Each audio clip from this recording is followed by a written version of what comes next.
apa namanya? Yang dia lakukan salah. Tentunya itu bermutolaan dengan diri dan batinnya. Cuman karena energinya terlalu besar dan bersemayam terlalu lama, sehingga dia tidak bisa memilih dan memilah antara baik dan buruk buat dirinya sendiri. Padahal yang jelas panjana di ada kak papadana, ada kak kasasamana gitu.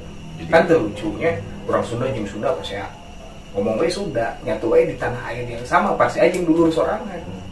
Makanya maung gitu kan pas ya istilahnya mah jika ucing angora perebut pinang. Ada ge mun pangikah guru heug hakan gitu. Barengan ya. Semang kita. Buyuk ya, kalau nggak salah. 1 santet, 2 teluh, yang ketiga tenung, yang keempat guna-guna. Kalau Oke, assalamualaikum warahmatullahi wabarakatuh. Sampurasun, Baria Sunda Bocor, Nanju. Makin bocor, makin semangat, meledak. Kali ini kita berada di salah satu dulur Sunda Bocor dari channelnya Jagat Parahyangan bersama langsung Lang. Ki Elang, tapi bukan Elang cadas. Binong. Naon eta? Naon eta? Eta itu mengingatkan saya pada masa lalu. Binong. Oh. Ini ngenek. Ya, mikir. Mikir ya. Kantos. Oke, belanja Baria Sunda Bocor. Kali ini kita akan mengadakan ngawangkong bersama dulur kita ini dengan tema naon relahnya. Oke, Baria Sunda Bocor kita akan bertanya ya. Mungkin diawali dengan filosofi dari Jagat Parahyangan sendiri itu gimana sampai namanya Jagat Parahyangan dan perjalanan dari Jagat Parahyangan sendiri. Jagat Parahyangan ya. Jagat Parahyangan dibentuk tuh kalau nggak salah tahun 2018 sama Ki Jagat Kelana Deden, dibantu sama teman-teman semuanya. Terus kita ngambil nama Jagat Parahyangan karena pada dasarnya kita pengen menunjukkan eksistensi dari leluhur orang lah gitu kan. Orang kan orang Sunda gitu ya. Musti budaya. Musti budaya oke gitu. Jadi Pak Rahyangan, Pak tempat, Pak nilai yang itu dewa atau orang yang diberikan cahaya keilmuan gitu. Jadi orang nggak berkah di arah yang dengan saya. Ya, jadi kebetulan Jagat Parahyangan itu, Parahyangan itu kan diambil dari kata lain dari Bandung ya. Bandung itu dikenal dengan Parahyangan. Mungkin itu salah satu arti yang bisa kita dapat ya. Kadang-kadang ada sebagian orang, ya orang sorangan lah sasejina. Kadang-kadang namanya sih Parahyangan teh. Nah, tadi udah dijawab sama Ki Elang.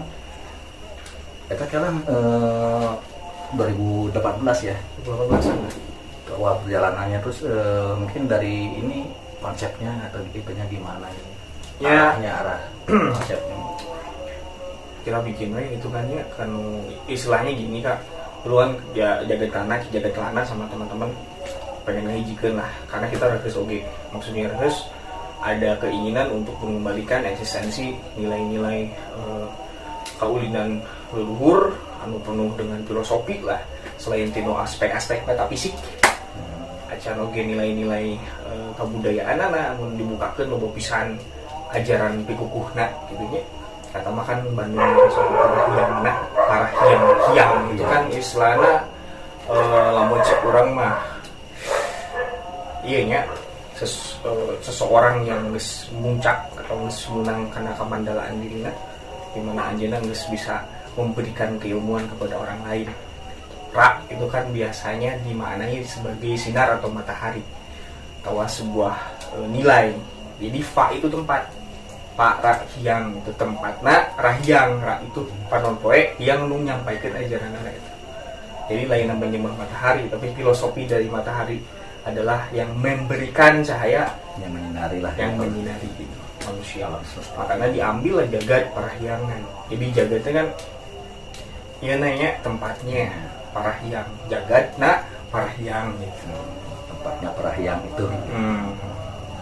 Terus tadi tertarik juga sih ada pembahasan tentang metafisik ya, dan mungkin salah satu konsep dari Jagat Parahyangan sendiri itu ya, metafisik. Mungkin bisa sedikit memberikan apa namanya gambaran buat Baraya Sunda Bocor juga ya, khususnya buat saya sendiri tentang metafisik itu sendiri. Mungkin yang apa namanya yang sering jadi apa namanya seperti viral lah misalnya tentang santet, guna-guna, sihir, terus dan lain-lainnya, mungkin bisa Kelang sedikit dibahas gitu tentang mungkin dari pengertiannya dan mungkin dari ciri-cirinya itu sendiri. Ya siapa tahu mungkin dari Baraya Sunda Bocor ada yang merasakan hal yang nanti apa namanya diterangkan oleh Kelang ya. Kalau misalnya ini bisa lah kan gitu, kita sharing gitu kan. Sharingnya ini dari hasil olah rasa dan pengetahuan saya aja sama guru-guru saya juga. Jadi hal yang berbau metafisik atau penyakit non medis lah, hal-hal yang berbau tidak kasat mata dan ganjil anomali gitu kan, metafisiknya ada dibagi ada 4 kalau nggak salah.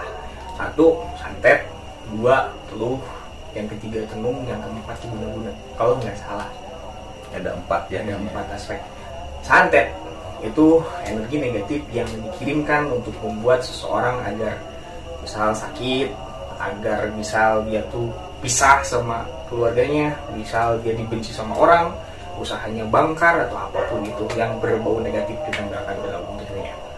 Jadi nggak misalkan sakit aja gitu kan, nggak banyak awamnya gitu kan. Mungkin dari saya sendiri menilai santet itu, wah itu sakit, modar ya, misalkan ternyata enggak ya, ada hal lain juga ya. Ada hal lain juga, kayak misalkan dibuat tidak tenang rumah tangganya, selalu ada permasalahan, percekcokan dari hal kecil jadi gede, dari hal gede jadi makin besar dan tidak ada penyelesaian. Jadi larinya ke masalah psikologis gitu. Iya. Pikiran juga ya. Ditembakkannya yang negatif gitu. Dan yang lainnya tadi kan ada santet, teluh dan guna-guna. Nah, mungkin yang lainnya bisa Kalau teluh itu biasanya dipakai untuk ngalapati jelema, nyilakakeun. Nyilakakeun. Apesna, tinggal apesna patina gitu. Tadi tuna yang meninggal teh, tapi anggar kembali lagi semuanya. Lamun ieu jelema aya asbab wasilah wasitoh meninggal kun kitu, maka dia bakalan meninggal. Kalau enggak yang paling sakit lah, ringan lah itu, wallahu a'lam bishawabnya gitu. Terus ada juga yang disebut dengan tenung. Tenung itu adalah salah satu energi negatif atau energi yang divisualisasikan, yang diresonansikan melalui suara agar seseorang itu tunduk manut sama orang yang mengafirmasikan tenung ini. Jadi walaupun dia sadar bahwasannya saya tuh nggak mau kayak gini, saya tuh salah melakukan ini, tapi ketika dia suruh nurut aja dan kamu nggak bisa. Ya walaupun dia sadar gitu ya, kalau hal itu salah gitu ya, tapi tetap aja dia nurut takluk aja, tunduk dan manut terus, dan nanti terus berpola sampai dia pun tidak bisa menjabarkan itu semua, dan yang dia lakukan salah. Tentunya itu bermutolaan dengan diri dan batinnya, cuman karena energinya terlalu besar dan bersemayam terlalu lama sehingga dia tidak bisa memilih dan memilah antara baik dan buruk buat dirinya sendiri, padahal yang jelas mana dirugikan gitu. Iya, tadi itu kembali lagi ke masalah ini ya. Iya, terus ada juga guna-guna. Nah, itu gimana itu? Guna-guna biasanya mendatangkan sesuatu yang tidak ada jadi ada. Contohnya yang tadinya tidak suka jadi suka, yang tadinya tidak benci jadi benci. Ya, kan? Yang tadinya tidak suka jadi suka, yang tadinya tidak benci jadi benci. Jadi mendatangkan sesuatu. Mungkin dengan asbab lainnya, yaitu ada energi ini. Dan semuanya 4 unsur ini menyerang melalui alam bawah sadar. Ciri-cirinya biasanya hidup itu tidak tenang. Kadang suka terbangun setiap jam-jam tertentu misal, atau mungkin merasakan sakit di jam-jam tertentu. Jadi enggak continue dari jam 1 sampai terus. Oh tentu. Enggak kayak misal dikirim hari ini besoknya langsung sakit, enggak. Biasanya ada dulu jeda dari waktu itu sendiri. Ya, ada dulu prosesnya. Lihat dulu nih orang ini lagi kondisi badannya fit atau enggak, bagus atau tidak. Ketika dia badannya bagus, imannya bagus, biasanya mereka menyerang dari alam bawah sadarnya dulu, bikin dia was-was, bikin dia takut akan sesuatu yang memang dia nggak tahu, kayak gak tenang hidupnya tuh. tidur tidak nyenyak, selalu terbangun tengah malam misal, terus di rumah tuh kayak ada sesuatu yang ganjil gitu di dalam. Seperti ada, kalau saya mengalami hal seperti itu, bangun sekitar jam 1 misalnya, continue jam 1 terus. Iya, terus continue terus. Ada rasa-rasa nggak puguh gitu kan. Kadang-kadang pas tidur tuh sok gebek gitu kan. Gebek gitu. Dilihatnya tetap jam 1 beberapa hari itu. Iya. Nah, dan ada perasaan memang seperti ada yang mengawasi. Iya. Di kamar itu seperti ada yang mengawasi, dan ada perasaan yang nggak tenang gitu. Iya. Ada pertanyaan, ada apa sih gitu. Ya mungkin itu adalah bentuk dari Ada kiriman mungkin ya. Tidak selalu kiriman, biasanya tidak. energi negatif yang nempel aja. Cuman ketika misalkan kita mendapatkan fenomena seperti itu, cepat-cepat kita harus menetralisir diri sendiri dengan doa lah, dengan keyakinan. Karena ketika kita imani itu, contohnya misal wah geus ieu aya geus karasa gitu hawa eta, terus kita meyakini wah aing ditelu, dan itu bakalan menjadi energi yang sangat besar di dalam tubuhnya, dan nantinya bakalan jadi bom waktu buat dia sendiri. Makanya harus dilawan, harus berani, biar energi negatifnya tidak semakin menjadi-jadi. Jadi semakin lama itu seperti kaca aja menurutnya Ki ya. Jadi semakin lama semakin kotor, semakin tebal, dan lebih susah lagi untuk dibersihkan. Nah, seperti itu. Jadi begitu Baris Sunda Bocor. Kalau ada yang merasakan apa yang seperti tadi ya, Baris Sunda Bocor, bisa sharing-sharing mungkin lewat channelnya Jagat Parahyangan. Kita bisa terbuka untuk umum. Kita sharing aja. Kita sharing aja. Itu cuma ilmu penemu aja gitu. Yang saya temukan, yang saya pahami di sini, bukannya membenarkan, enggak, ini perspektif saya gitu. Kan nggak tahu ya, senior saya juga mungkin beranggapan lain. Cuman yang garis besarnya seperti itu. So, kebetulan memang saya pernah merasakan seperti itu. Ya, bangun jam 1 terus jam 1 gitu. Perasaan was-was seperti yang menguasai dan sebagainya, yang seperti tadi Ki Elang sebutkan, saya pernah mengalaminya. Dan kebetulan saya punya saudara di Parahyangan, saya sharing juga. Jadi untuk Baris Sunda Bocor jangan segan-segan untuk komen aja di channelnya Jagat Parahyangan. Jangan lupa juga like, comment, subscribe-nya, and share ya. Ada hal lain mungkin ya Ki ya, selain metafisik itu juga kan, yang saya lihat itu pernah di salah satu statusnya Ki Elang gitu kan, saya melihat ada seperti apa, unsur kuatik hadek. Oh iya, ya kumaha. Mungkin bisa dijelaskan atau gimana kenapa bisa seperti ya Islamnya tenerak lah gitu, apakah kultan akan nelan atau berarti dulu atau gimana gitu. Ya intinya mah pangeran mere sesuatu yang sangat besar atau kekuatan yang sangat besar yang ada di dalam manusia gitu kan. Akhirnya leluhur zaman dulu itu bisa membaca semuanya dan mengafirmasikan energi semesta yang tak terbatas untuk kepentingan tertentu. Makanya setiap misal maca jampe ieu keur anu, maca jampe ieu keur anu, maca jampe ieu keur kuat dikandek. Lah itu kumaha ceritanya? Ya dia berhasil memahami semesta dan mengakses energi semesta yang tak terbatas untuk diselaraskan buat kepentingan tertentu, misalkan untuk kebal tuh. Jadi kenapa dia bisa kebal? Kulitnya kah yang jadi keras atau gimana? Mungkin secara metafisik itu energi yang ada di semesta diakses dengan mantra tersebut dan menyelimuti tubuhnya. Sehingga memang kasat matanya itu gores kulit, tapi sebeberapa koma berapa gitu. Padahal enggak nempel, cuman ke energinya aja. Jadi mungkin visualnya seperti itu. Seperti ada yang menghalangi gitu ya. Iya, menghalangi kulit sehingga seperti bedognya itu seolah-olah yang dikeritnya itu kulitnya padahal energi yang melapisi kulit. Nah, ada juga yang lainnya juga ada, saking ku hebat takarun orang. Ada yang si seugeut na teh dipindahkeun heula. Cekasar nama. Ieu mun dibaca mantrana seugeutna bedog teh leungit gitu. Dipindahkeun lah ka mana. Sehingga jadi dari bedog itu berubah, istilahnya berubah lah gitu kan, maksudnya jadi jangan parasi gitu ya, kayak gitu seperti itu ya. Iya, jadi banyak sekali mekanismenya masih kan wallahu alam intinya. Yang penting kembali lagi kepada keyakinan masing-masing. Gitu, jadi kembali lagi ke karun-karun kita sendiri begitu ya. Beda-beda itunya. Tentu, artinya bagaimana kan harusnya jadi pemikiran kita ya. Bagaimana caranya leluhur bisa mengakses energi semesta dan membuat sebuah mantra. Mantra mau juga ya bener deh. Mau juga ya begitu mami di kuburan deh kan.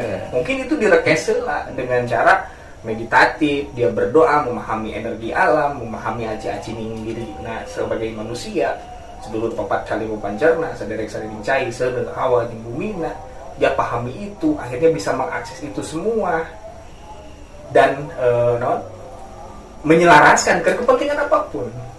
Ya, akses energi angin untuk nyerang hujan datang nanti awan hidupnya ku angin gitu kan, akses energi angin begitu awanan kayak kemarin yang jadi mungkin bahasa lainnya itu setiap orang atau setiap individunya itu mempunyai spesialisasi mungkin gitu ya, yang diselaraskan dengan alam semesta ini. Nah itu intinya itu. Jadi pusir dayana masa aja lemah anaknya nih, bener gak? Dan mantra mau mungkin berfungsi namun tadi awas usaha dirinya uji lemah kuat dikadek teh lain hartina orang kudu dikadek bisi kaya nu ngadek ai kunci salamet kumaha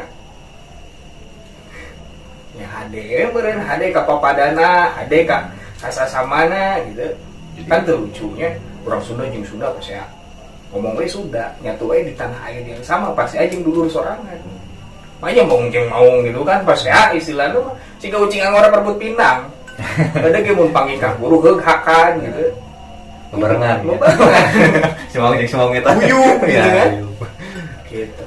Jadi udah bocor baik sekali ya yang istilahnya apa pembelajaran buat saya pribadi dari obrolan kita kali ini. Ya, ini cuma sharing aja ya, sharing aja dari ilmu pandang yang saya ketemukan, bukan berarti itu ilmu pasti, enggak. Wallahu a'lam bishawab, yang tahu kebenaran hanya Tuhan. Ini hanya sharing aja. Kesempurnaan milik Allah dan kesalahan milik saya pribadi karena kebodohan saya mungkin ya.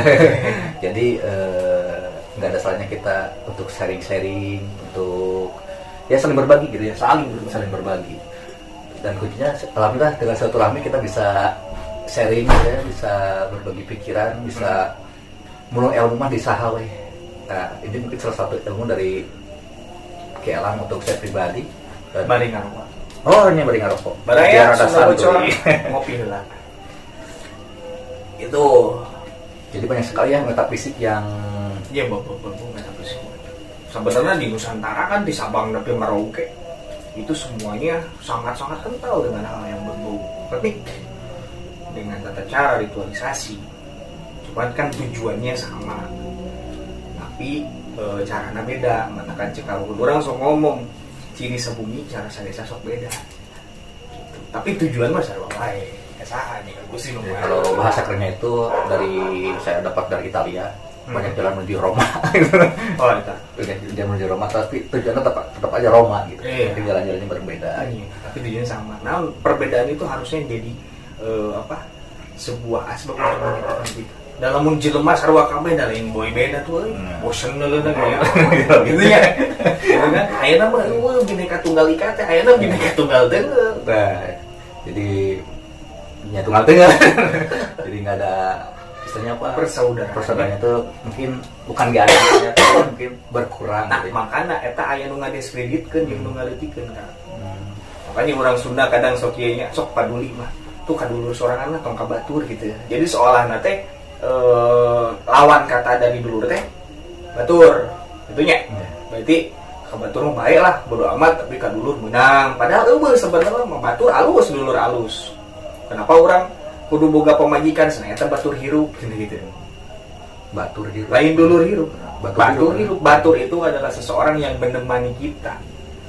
Itu bener. Kan alus aduh hayang kacai euy keung baturan dong tuh. Lain duluran. Berarti aya manfaat lain batur alus. Kan cuman di deskredit kan dibedakeun jadi aya dulur aya batur. Padahal bagus gitu kan ya. Iya, dulur teh batur hirup gitu meureun. Dulur hirup kan enggak ya? Batur hirup. Batur hirup. Itu ke narkoba. Jadi mungkin nanti di next ini kita akan mengadakan kemarinnya sedikit apa namanya. Oh, instruksi ini saya juga bikin nih, bukan bikin ya, sama teman-teman sudah diridokan minyak untalan karena kan maraknya pembegalan tuh kayak banyak kekerasan lah. Kenapa ya kita juga jadi risau lah, kasihan sama orang-orang yang membutuhkan gitu. Makanya Ki Jodadlana, Ki Arya Wirasena, Ki Rangga, kita tuh bikin sebuah ritualisasi, bikin media untalan minyak kebal ini. Jadi kebal itu bukan untuk ya orang seperti kade gitu. Jadi berjaga-jaga, berjaga-jaga. Mungkin salah satunya yang realistisnya aja ya, yang kerja malam gitu ya. Iya. Yang kerja malam atau yang istilahnya hal-hal yang positif gitu kan. Iya. Jadi bukan untuk hal-hal yang lain-lain lah. Gitu lah. Pokoknya ya ini gila. Sebenarnya ada lucu nanya. Kadang kenapa orang jahatna jarang ragu gitu. Di bedil dengerak. Ari anu bararagerna mung hayangnya mung mempelajari malah anti gitu. Padahal kan ini sangat lebar sekali. Kan keamanan anjeunna sorangan. Ini jangan naon sebenarnya sebagai asbab posilan musito gitu kan. Itu beluduk.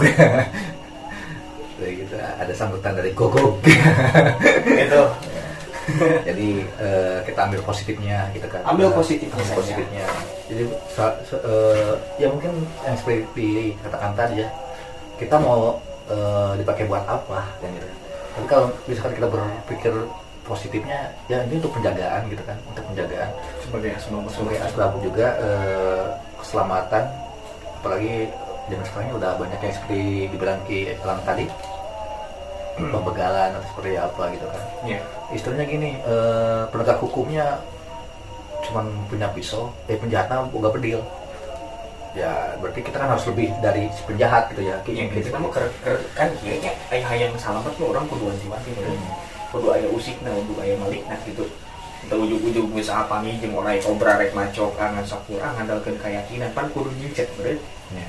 Aing ngejodong dulu mah bisa macok gitu kan. Orang kan sebagai asbab wasilah wasito mah naon teh saradana mah tetep aya nu gaduh hubungan mah pangeran gitu. Asbabna. Mungkin banyak sekali yang orang beranggapan musyrik atau gimana, mungkin bisa ya ini dijelaskan ya, kita bukan mau melawan sesuatu apa ya Kia, cuma kita juga mungkin kalau argumen ya, jadi argumen sehat gitu kan, bisa meluruskan sesuatu yang bengkok gitu kan, jadi bukan untuk suatu perdebatan gitu, bisa ya dari orang awam kan biasanya musik ini disebut musik kenapa aku paham. Mungkin secara garis besarnya umumnya mungkin lebih percaya kepada sesuatu benda atau seseorang daripada ke yang maha kuasa mungkin ya, kebanyakan orang musik ya. Maaf orang sakit kepala itu berdoa Tuhan tolong sembuhkan saya. Anjir mana oskadon misalnya, mana podrek langsung minum. Jadi karena dia meyakini bahwa podrek bisa nyagakeun penyakit kepala gitu. Padahal boga cegah Allah. Nah, naon bedana media ieu jeung oskadon? Ieu sebagai asbab wasilah jeung masitohna tentu. Aya nu nyageurkeun pangeran gitu. Asbab Allah ngajarkeun asbab. Nah, Nabi Musa alaihi wassalatu wassalam waktu anjeunna lumpat di udah Firaun ka Sungai Nil ngadoa, Gusti kedah kumaha ieu abdi. Allah turunkeun firman, "Hei Musa, anjeun ketrukeun eta iteu lamun cek logika. Pan laut teh nu Allah atuh." Geus ya buka gitu.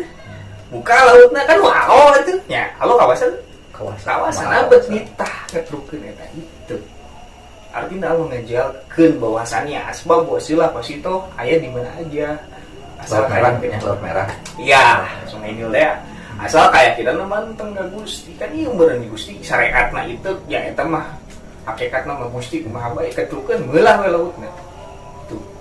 Ini salah satu yang saya dengar seperti ini juga tentang Nabi Musa gitu ya.